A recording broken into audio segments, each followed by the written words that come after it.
আসসালামু আলাইকুম রহমতুল্লাহ। দিনী ইসলাম নলেজ চ্যানেলে আপনাদের স্বাগতম। আজ আমি আপনাদের সঙ্গে আলোচনা করব, আজ বৃহস্পতিবার দিনে অথবা রাতে যদি আপনারা এই জিকিরটি অথবা এই দোয়াটি যদি একবার অথবা তিনবার পড়তে পারেন, আপনার জীবন যৌবনের সমস্ত গুনাহ আল্লাহ মাফ করে দিবেন। সেই সঙ্গে সঙ্গে যদি আপনারা অভাবগ্রস্ত হয়ে থাকেন, ঋণগ্রস্ত হয়ে থাকেন, দেয়ালে পিঠ ঠেকে গেছে, কোনো মাধ্যম খুঁজে পাচ্ছেন না, যাদের পরিবার এবং সংসারে রিজিকে সমস্যা রয়েছে, টাকা পয়সায় বরকত পাচ্ছেন না, আল্লাহ তাআলার পক্ষ থেকে যদি আপনারা টাকা পয়সায় বরকত এবং রিজিক পেতে চান, এজন্য অবশ্যই ভিডিওটি দেখে আমলটি করবেন।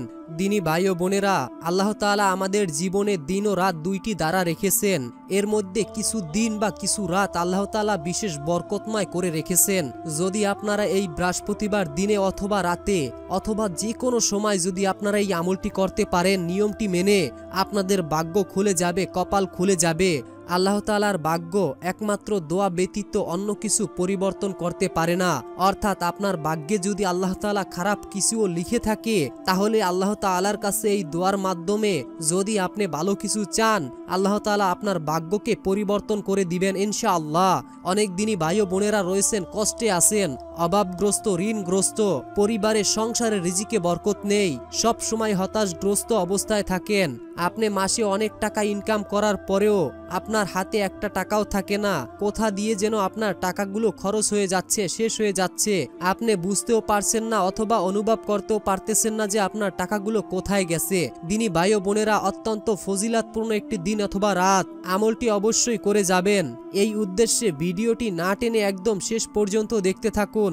অনুরোধ করছি, আমরা এই প্রথমবার নারীদের ছবি ছাড়া কিংবা হারাম কোনো ছবি ছাড়া ইউটিউব এবং ফেসবুকে ভিডিও দিয়ে থাকছি। এরকম ভিডিওগুলি যদি আপনি আপনার ফোনে পেতে চান, এজন্য অবশ্যই দিনী ইসলাম নলেজ চ্যানেলটিকে সাবস্ক্রাইব করে রাখুন। দুনিয়াতে যেই সময়গুলো জিকির ছাড়া অতিবাহিত হয়, সেই সময়ের জন্য পরকালে আফসোস করতে হবে। রাসূল সাল্লাল্লাহু আলাইহি ওয়াসাল্লাম বলেছেন, জান্নাতে প্রবেশ করার পর জান্নাতবাসীরা দুনিয়ার কোনো কিছুর জন্য আফসোস করবে না, শুধু ওই সময়ের জন্য আফসোস করবে যা দুনিয়াতে আল্লাহর জিকির ছাড়া অতিবাহিত করেছে। সুবহানাল্লাহ। দিনী ভাই ও বোনেরা, রাসূল সাল্লাল্লাহু আলাইহি ওয়াসাল্লামের এই কথাটি আপনারা কিভাবে নিচ্ছেন বা কিভাবে শুনছেন? এখানে নবীজি বলেছেন, জান্নাতবাসীরা পরকালে কোনো কিছুর জন্য আফসোস করবে না, শুধু যে তারা এই দুনিয়াতে যেই সময়টুকুকে অপচয় করেছে, সেই সময়ের জন্য তারা তখন আফসোস করবে। এই দুনিয়াবি সময়টা যে কত মূল্যবান সময় আপনি তখনই বুঝতে পারবেন যখন আপনি এই পৃথিবী ছেড়ে চলে যাবেন। কিয়ামতের সময় অথবা জান্নাতে গেলে তখন আপনি এই সময়ের মূল্য বুঝতে পারবেন। তখন আপনি হাজারো কান্নাকাটি করার পর এই দুনিয়াতে দ্বিতীয়বার আসতে পারবেন না। জিকিরের ফজিলাত সম্পর্কে আগে মোটামুটি আপনাদেরকে একটু ধারণা দিব, এরপরে জিকির এবং আমল এবং দোয়াগুলো বলে দিব। দিনী ভাই ও বোনেরা, আল্লাহর রহমত জিকিরকারীর সঙ্গে থাকে। রাসূল সাল্লাল্লাহু আলাইহি ওয়াসাল্লাম বলেছেন, আল্লাহ তাআলা বলেন, বান্দা যখন আল্লাহকে স্মরণ করতে থাকে এবং আমার জিকিরের কারণে তার ঠোঁট নড়তে থাকে, ততক্ষণ আমি তার সঙ্গেই থাকি। সুবহানাল্লাহ। দিনী ভাই ও বোনেরা, আপনারা বুঝতে পেরেছেন, যতক্ষণ আপনি আল্লাহর জিকির করবেন ততক্ষণ আল্লাহ আপনার সঙ্গে থাকবেন। যেহেতু আপনার সঙ্গে আল্লাহ থাকবেন, আপনার যে কোনো কামনা বাসনা মনের আশা পূরণ করেই দিবেন এবং আপনার সকল সংকট কেটে যাবে। আপনার গুনাহকে আল্লাহ তাআলা মাফ করে দিবেন। আল্লাহ তাআলা বলেন, আমি পবিত্র বস্তু ছাড়া কোনো কিছুই গ্রহণ করি না। এই কথা দ্বারা বুঝতে পারি যে আল্লাহ যখন আপনার সঙ্গে থাকবে, যতক্ষণ আপনি জিকির করবেন ততক্ষণ আপনার উপর আসা বালা মুসিবত দূর হবে, আপনার যাবতীয় পেরেশানি আল্লাহ দূর করে দিবেন। প্রিয় দিনী মা ও বোনেরা, কিয়ামতের দিন সূর্যের উত্তপ্ত থেকে বাঁচার জন্য মানুষ কত জায়গায় না ছোটাছুটি করবে, কত জায়গায় না আশ্রয়ের জন্য তারা দৌড়াদৌড়ি করতে থাকবে। তখন আল্লাহ তাআলা জিকিরকারীকে তার আরশের ছায়ায় আশ্রয় দেবে। তখন আল্লাহ তাআলা জিকিরকারীকে ডেকে ডেকে বলবে, হে আমার জিকিরকারী বান্দাগণ, তোমরা আমার এই আরশের ছায়ায় আশ্রয় গ্রহণ করো। দুনিয়াতে তোমরা সর্বদা আমার জিকির করেছো, সর্বদা তোমার ঠোঁট নড়েছে আমার জিকিরে, সুতরাং তোমরা আমার এই আরশের ছায়ায় আশ্রয় নাও। রাসূলুল্লাহ সাল্লাল্লাহু আলাইহি ওয়াসাল্লাম এখানে বলেছেন, আল্লাহ তাআলা 7 শ্রেণীর ব্যক্তিকে তার আরশের ছায়ায় আশ্রয় দেবে। এর মধ্যে একজন হলো ওই ব্যক্তি যে একান্তে আল্লাহ তাআলাকে স্মরণ করেছে, সর্বদা আল্লাহ তাআলার জিকির তার মুখে জবানে জারি রেখেছে এবং সর্বদা আল্লাহ তাআলার নিয়ামতের শুকরিয়া আদায় করেছে। ওই ব্যক্তিকে কিয়ামতের দিন আল্লাহ তাআলা ওই ব্যক্তিকে তার আরশের ছায়ায় আশ্রয় দেবে। জিকিরের এখনো অনেকগুলো ফজিলাত বলা হয়নি আপনাদেরকে, তো আপনারা বুঝতে পেরেছেন সামান্য কয়টি ফজিলাতের কথা আমি আপনাদেরকে বলেছি। এই ফজিলাত শোনার পর আপনি একটু মনে মনে চিন্তা করে দেখুন তো আজকের এই আমলটি করবেন কি করবেন না। যদি না করেন তাহলে আগে থেকেই ভিডিও ছেড়ে চলে যেতে পারেন, কোনো আফসোস নেই। আপনারা অনেকেই আছেন যারা ভিডিওর মাঝখানে দেখেন এবং শেষের অংশ দেখেন, এতে করে আপনারা অনেকগুলো ফজিলাত বা অনেকগুলো কথা মিস করে থাকেন। এই কথাগুলো না শুনলে বা ফজিলাতগুলো না জানলে আপনারা কিভাবে আমল করবেন সঠিকভাবে। তো আমি আশা করি আপনাদেরকে আমলটি সঠিক এবং সম্পূর্ণভাবে বুঝাতে পারবো। তো সর্বপ্রথম আমি জিকিরের ফজিলাত সম্পর্কে আপনাদেরকে মোটামুটি ধারণা দিয়েছি। তো এখন আমরা বৃহস্পতিবার দিনে অথবা রাতে যে আমলগুলো করতে পারি এবং যে সহজ আমলগুলো করার দ্বারা আমাদের জীবনের গুনাহকে মাফ করে দিবেন এবং নবীজি সাল্লাল্লাহু আলাইহি ওয়াসাল্লাম আপনার লাশকে বহন করার জন্য হযরত জিবরাইল আলাইহিস সালামের সঙ্গে অনেকগুলো ফেরেশতা পাঠিয়ে দেবে, তারা আপনার লাশকে গোসল জানাজা দিয়ে দাফন করে যাবে। সুবহানাল্লাহ সুবহানাল্লাহ। দিনী ভাই ও বোনেরা, আমাদের দৈনন্দিন জীবনে আমলের গুরুত্ব অপরিসীম। শুধু ফরজ আমলগুলো অনেক সময় যথেষ্ট নাও হতে পারে, তাই নফল ও অন্য অন্য আমল করা চাই। কারণ হাদিসে এসেছে বান্দার ফরজ আমলের যেখানে ঘাটতি রয়েছে তা এই নফল আমল দিয়ে বরাট করে দিবে, ভর্তি করে দিবে। অর্থাৎ দুনিয়াতে আপনি কোনো একটা ভালো আমল করলেন, দেখা গেছে সেই আপনার ভালো আমলে আপনার পুলসিরাতের ফুল অর্থাৎ পার হতে পারছেন না, অথবা কিয়ামতের দিন আপনার আমল নামার পাল্লা ভারী হয়ে গিয়েছে, তখন আল্লাহ তাআলা আপনার সেই নফল ইবাদত দিয়ে সেই পাল্লাকে ভারী করে দিবেন। সুবহানাল্লাহ। তো দৈনন্দিন জীবনে আমরা ছোট ছোট যেই সকল আমলগুলো সব সময় করতে পারি অথবা আপনি কাজের ফাঁকে ফাঁকেও এই আমলগুলো করতে পারবেন। দৈনন্দিন জীবনে 100 বার সুবহানাল্লাহ পাঠ করা, এতে 1000 সওয়াব লেখা হয়, 1000 গুনাহকে মাফ করা হয়। সহিহ মুসলিম শরীফের হাদিস। 2 নাম্বার আমল হলো আলহামদুলিল্লাহ, আমলের পাল্লাকে ভারী করে দেয় এবং এটি সর্বোত্তম দোয়াও বটে। তিরমিজি শরীফের হাদিস। 3 নাম্বার লা ইলাহা ইল্লাল্লাহ পাঠ করা, এটি সর্বোত্তম জিকির। তিরমিজি শরীফের হাদিস। যদি আপনারা এই জিকিরটি পাঠ করতে পারেন তাহলে আপনাদের মনের আশা পূরণ হবে, গুনাহকে মাফ করে দেওয়া হবে। 4 নাম্বার জিকিরটি আমি বলে দিচ্ছি, সুবহানাল্লাহ আলহামদুলিল্লাহ লা ইলাহা ইল্লাল্লাহ আল্লাহু আকবার। দর্শক, এই বাক্যগুলো আল্লাহ তাআলার নিকট অধিক প্রিয়। নবীজি সাল্লাল্লাহু আলাইহি ওয়াসাল্লাম বলেছেন, পৃথিবীর সবকিছুর চাইতে এই জিকিরগুলো আমার কাছে অধিক প্রিয়। সুবহানাল্লাহ। 5 নাম্বার দৈনিক 100 বার সুবহানাল্লাহ অবিহামদি পাঠ করা, এতে সমুদ্রের ফেনা পরিমাণ সগীরা ও কবিরা গুনাহকে আল্লাহ তাআলা ক্ষমা করে দেন, মাফ করে দেন। সুবহানাল্লাহ। 6 নাম্বার আমল হলো হাদিসে এসেছে রাসূলুল্লাহ সাল্লাল্লাহু আলাইহি ওয়াসাল্লাম বলেছেন, সুবহানাল্লাহি অবিহামদি সুবহানাল্লাহিল আযীম। এই বাক্যটি যদিও সহজ একটি বাক্য বা সহজ একটি দোয়া, এর পরিমাণ বা এর নেকের পরিমাণ যে এত যা আপনারা কখনো কোনোদিন কল্পনাও করতে পারবেন না। দিনী ভাই ও বোনেরা, অনেকেই আছেন যারা সময় খুবই কম, মানে আপনি অল্প সময়ের ভিতরে অনেক সওয়াব এবং অনেক নেকি কামাতে চান, কিন্তু আপনার কোনো সহজ আমল জানা নেই। আমি আপনাদেরকে অনুরোধ করে বলবো, আজকের যেই সহজ আমলগুলো এবং ছোট আমলগুলো আপনাদেরকে বলে দিচ্ছি, এই আমলগুলোর সাথে আপনারা লেগে থাকবেন, আপনাদের জীবন চলে যাবে, এর পরেও আপনারা এই ছোট আমলগুলো ছাড়বেন না। এর বিনিময়ে আপনাদেরকে আল্লাহ তাআলা কঠিন বিপদ আপদ বালা মুসিবত থেকে রক্ষা করবেন, হেফাজত করবেন। আপনাদের কোটি কোটি টাকার ঋণ থাকলে আল্লাহ তাআলার কাছে দোয়ার মাধ্যমে বলবেন, আল্লাহ তাআলা তা পরিশোধের ব্যবস্থা করে দিবেন। আল্লাহ তাআলা পারেন না এমন কোনো কিছুই নেই। দিনী ভাই ও বোনেরা, অন্য এক হাদিসে এসেছে, যে ব্যক্তি একবার সুবহানাল্লাহিল আযীম সুবহানাল্লাহি বিহামদি পাঠ করবে তার জন্য জান্নাতে একটি করে খেজুরের গাছ রোপণ করা হবে। অর্থাৎ আপনার জন্য জান্নাতের ভিতরে একটি খেজুরের গাছ রোপণ করা হবে যদি আপনারা সুবহানাল্লাহিল আযীম ওয়া বিহামদি পাঠ করেন।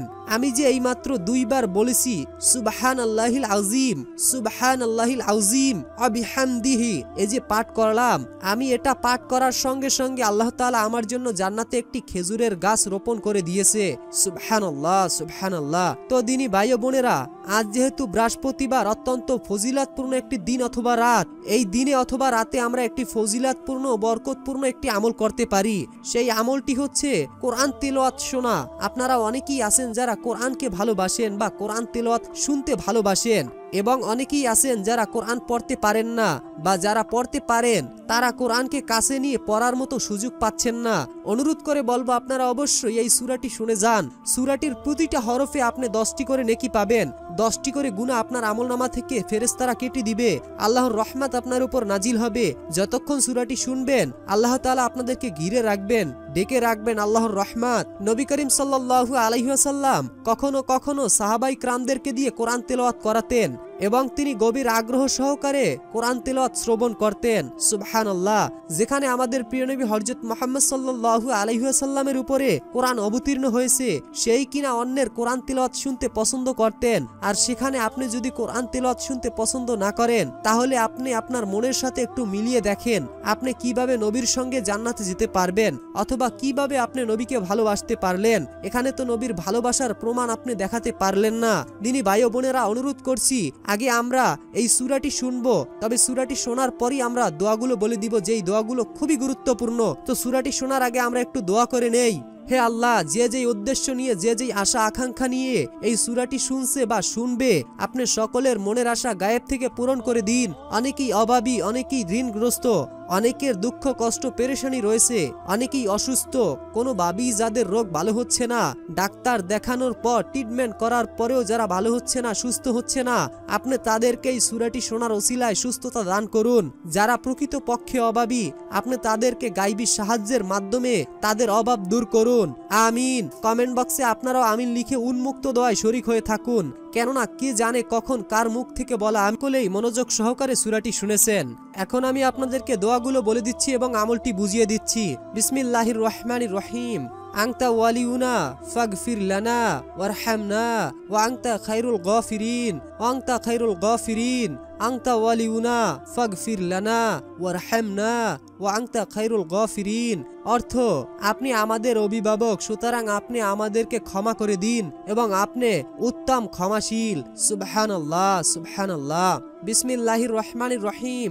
রব্বানা তাকাব্বাল মিন্না ইন্নাকা আনতাস সামিউল আলিম, রব্বানা তাকাব্বাল মিন্না ইন্নাকা আনতাস সামিউল আলিম, ওয়া তুব আলাইনা ইন্নাকা আনতাত তাওয়াবুর রহিম, ওয়া তুব আলাইনা ইন্নাকা আনতাত তাওয়াবুর রহিম। হে আমাদের রব, আপনি আমাদের পক্ষ হতে এটি কবুল করুন। নিশ্চয়ই আপনি সর্বশ্রেষ্ঠ ও জ্ঞানী। আমাদের ক্ষমা করুন, নিশ্চয়ই আপনি অধিক তওবা কবুলকারী ও দয়াময়। সুবহানাল্লাহ, সুবহানাল্লাহ। এখন যেই দোয়াটি বলে দিব, দোয়াটি অবশ্যই মনোযোগ সহকারে শুনুন, কেননা এই দোয়াটি পড়লে আল্লাহ তাআলা আপনার মনের আশা পূরণ করে দিবেন। বিসমিল্লাহির রহমানির রহিম। আল্লাহুম্মা ইন্নী আসআলুকা বিআন্না লাকাল হামদু লা ইলাহা ইল্লা আনতাল মান্নান বা'দুস সামাওয়াতি ওয়াল আরদ ইয়া জাল জালালি ওয়াল ইকরাম ইয়া হাইয়্যু ইয়া কাইয়্যুম। নবী করিম সাল্লাল্লাহু আলাইহি ওয়াসাল্লাম বলেন, এই ব্যক্তি ইসমে আজম পড়ে দোয়া করেছেন। ইসমে আজম মহান আল্লাহ তাআলার এমন একটি নাম, যে নামে ডাকলে মহান আল্লাহ তাআলা তার ডাকে সাড়া দেন, যে নামে তার কাছে কোনো কিছু চাইলে তিনি তা দান করেন, কোনো কিছু প্রার্থনা করলে তিনি অবশ্যই তাকে তার মনের আশা পূরণ করে দেন। আবু দাউদ শরীফের হাদিস। অবশ্যই আপনারা এই আমলটি করবেন বা এই দোয়াটি পড়বেন। তো এখন আমরা সংক্ষেপেই জেনে নেই এই দোয়াগুলো আমরা কিভাবে এবং কোন সময় পড়ব।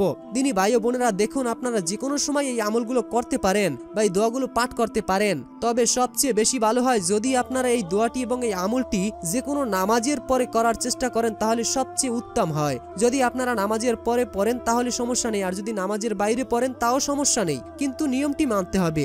যদি আপনারা নামাজের ভিতরে পড়েন, নামাজের সালাম ফেরানোর পর সর্বপ্রথম আপনারা 21 বার দুরূদ শরীফ অথবা 7 বার দুরূদ শরীফ পড়ে নেবেন। আপনাদের সুবিধার্থে ছোট্ট একটি দুরূদ আমি বলে দিচ্ছি, সাল্লাল্লাহু আলাইহি ওয়াসাল্লাম। এই দুরূদটি আপনারা প্রথমে 7 বার অথবা 21 বার পড়ে নেবেন। এরপরে আপনারা যেই দোয়াগুলো আমি আপনাদেরকে বলে দিলাম, এই দোয়াগুলো অবশ্যই মনোযোগ সহকারে পড়বেন। দোয়াগুলো পড়ার পর অবশ্যই আপনারা লাস্টে 7 বার অথবা 21 বার এই দুরূদটি পড়বেন। আল্লাহ আল্লাহুম্মা সাল্লি আলা মুহাম্মাদি ওয়া আলা আলি মুহাম্মাদ কামা সাল্লাইতা আলা ইব্রাহিম ওয়া আলা আলি ইব্রাহিম ইন্নাকা হামিদুম মাজিদ। আল্লাহুম্মা বারিক আলা মুহাম্মাদি ওয়া আলা আলি মুহাম্মাদ কামা বারাকতা আলা ইব্রাহিম ওয়া আলা আলি ইব্রাহিম ইন্নাকা হামিদুম মাজিদ। আপনারা অবশ্যই এই দুরূদটি পড়ে নেবেন। এতে করে আপনাদের দোয়া খুব দ্রুতই কবুল হবে, খুব দ্রুতই মনের আশা পূরণ হবে। আল্লাহ তাআলা আমাদের সকলকেই আমলটি করার তৌফিক দান করুন। ভিডিওটি যারা শুরু থেকে শেষ পর্যন্ত দেখে আসছে তাদেরকে আল্লাহ তাআলা উত্তম রিজিকের ব্যবস্থা করে দিন, আমিন। সকলেই কমেন্ট বক্সে আমিন লিখে দোয়াতে শরীক থাকুন। তো বন্ধুরা, এই ছিল আমাদের আজকের ভিডিও সম্পর্কে যদি কোনো মতামত থাকে অবশ্যই কমেন্টে জানাবেন। এখনকার মতো বিদায় নিচ্ছি, দেখা হবে পরবর্তীর কোনো ভিডিওতে। ততক্ষণ পর্যন্ত ভালো থাকুন, সুস্থ থাকুন। আসসালামু আলাইকুম ওয়া রাহমাতুল্লাহ।